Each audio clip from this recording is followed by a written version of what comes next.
So what is happening, people? Hey guys, we're at the lake today. We're doing a little fishing.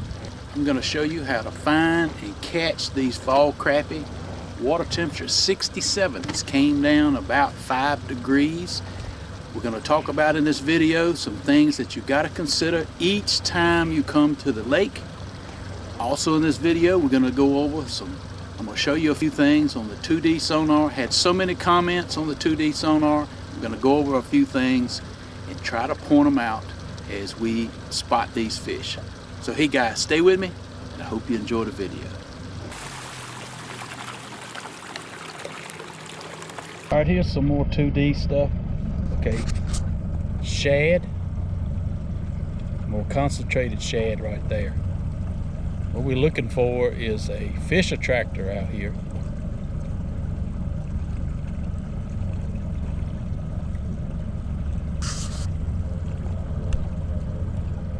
That is the fish attractor right there. That looks like it's got some fish in it. See how you got some reds in it?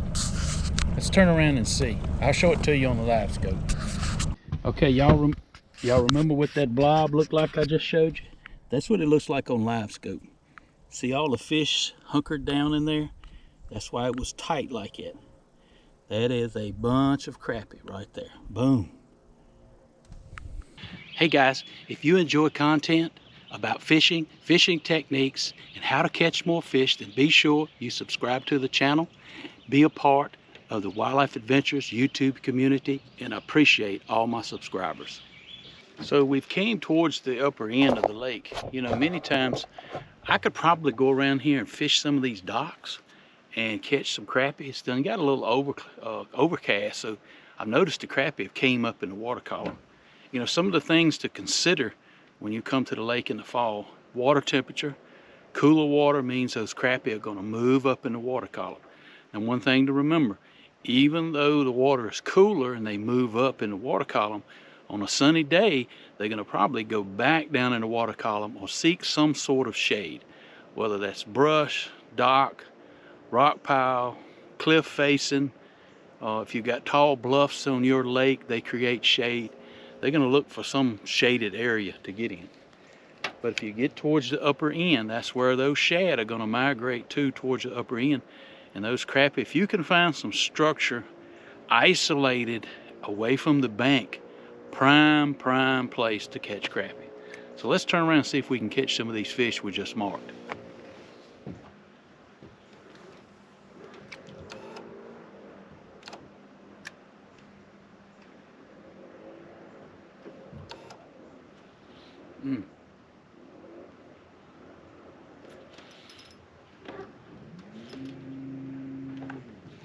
Need to get away from these fish.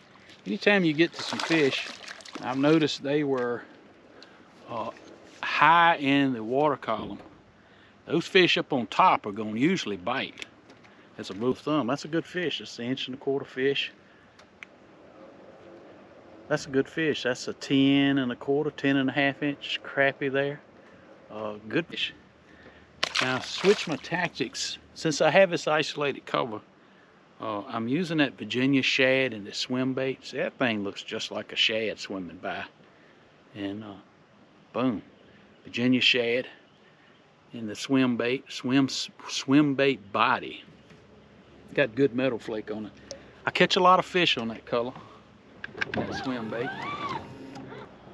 You ever noticed, I don't know if you guys heard me talking to the fellows down there that was fishing close to where I was.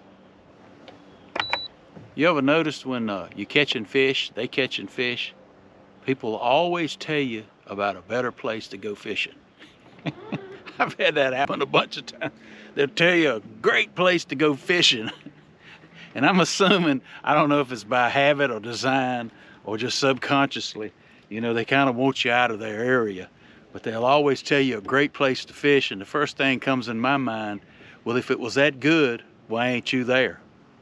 You know what I mean? It's slab crappies. I think we got a bump. We missed him. There he is. He come back and got it.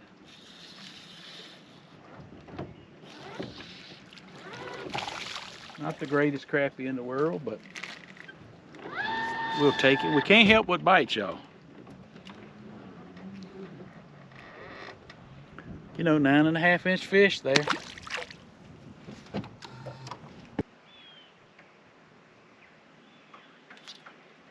Got him. Oh, this feels like a little better one, y'all. They do fight good in the fall. Ooh-wee. Look at that joker cutting up. He thinks he weighs 2 pounds. He's a good fish. He's 11-inch fish, y'all. Oh, boom. Yes, sir. Good quality crappie right there.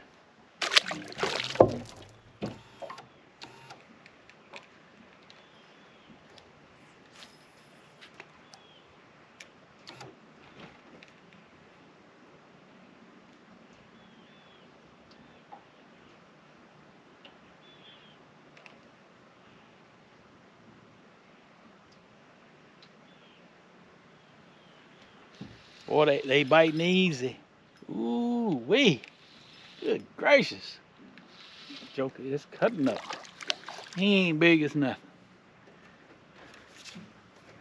All right. 9.5. Okay. Changing tactics. We're going to vertical jig. I'm going to pitch them out, see what happens. What's up with that? Yeah. That's what I'm talking about. You know, I have used this double rig jig so much and used it just as a single jig, pitching it out. You know, that's a very versatile rig there. You notice I got them pretty close together. Don't know if that makes a difference. I thought about, I put them together close sometimes to kind of mimic maybe a couple of baits swimming together. That's something that, you know, crappie may not see that often if they used to seeing a bunch of lures. Don't know if that makes a difference,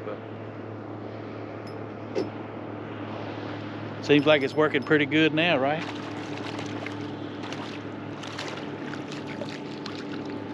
Okay, so another crappie in 10 inches. He hit that creamy bait. Creamy is a good color, y'all.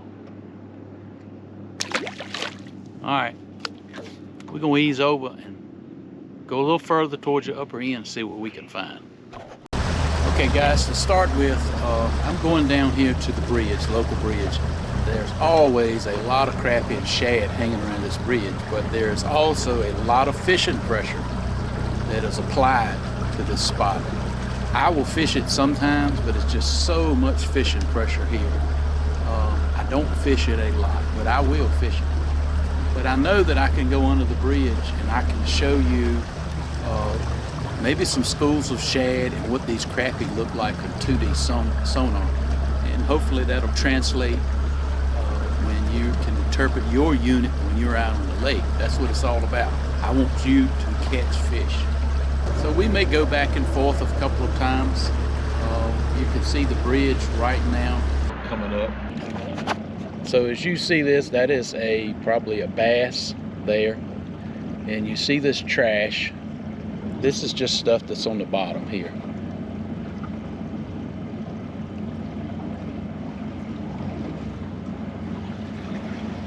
Coming up underneath the bridge. So as you can see, this is shad and that is crappie or bass mixed in. You see the heavier the orange returns are. See the heavy orange returns right here? Those are fish. These are lighter returns. They're pink, they're shad. But all of those are fish hanging out here. And because I slowed down, when I slowed down, that's why the arch is longer, because it's getting a longer reading. I'm gonna turn around. So as a rule of thumb, if you stop or you're going really slow, that's why I like to go anywhere from 2.5 to 4 miles per hour. Over it, you'll get a tight cone like this. Now when I go back, I'm gonna keep the boat running approximately 3.5 miles per hour. And you'll see, I'm gonna show you, look at there again. We're marking some more fish here. and you see the long cone, that means the transducer's getting the reading a long time over top of the fish. The shorter the reading, the more hump it will be, like this. And there's some crappie scattered all out here. Reading a long time over top of the fish. The shorter the reading, the more hump it will be, like this. And there's some crappie scattered all out here. Now sometimes on 2D sonar, if I see fish, and I'll show you this, if they're stacked on top of each other, more than likely that's crappie. If they're individual fish, more than likely they are bass, but not always. So let's turn around and I'm gonna go back up underneath the other side of the bridge. We running at 3 miles per hour. I'm gonna ease back by these guys here. I know I'm messing them up. All right, so we're just coming under the bridge here again. And let's look at this again. Here we go back to the screen. Coming under the bridge here again. And let's look at this again. Here we go back to the screen. Okay, you see those, that is a school of crappie right there. There's a big school right there, up about 5 feet. Oh yeah, they there, 5 to 10 foot loaded. Crappie. Yeah, that is all crappie right there that you see. That is a school of crappie. That's some individual crappie right there, loaded. You can see there was a little bit of a hump here. We're coming out from under the bridge. So 2D sonar, didn't use down scan. I could go right back and catch those fish. You hear me talking to a boater that was there. Those guys are gonna go fish those fish. I hope I didn't mess them up. Anyway, we're gonna run up the lake. So in talking about fall, we're gonna follow the crappie. Hyco Lake is not a huge lake, but crappie start making a migration up these creeks. You find the shad, you find the crappie. That's what we're gonna do. Hey guys, we're getting ready to end this video. All in all, the bite was really good today. It's time to go fishing. The water temperature is cooling down. It's time to get out there and go fishing.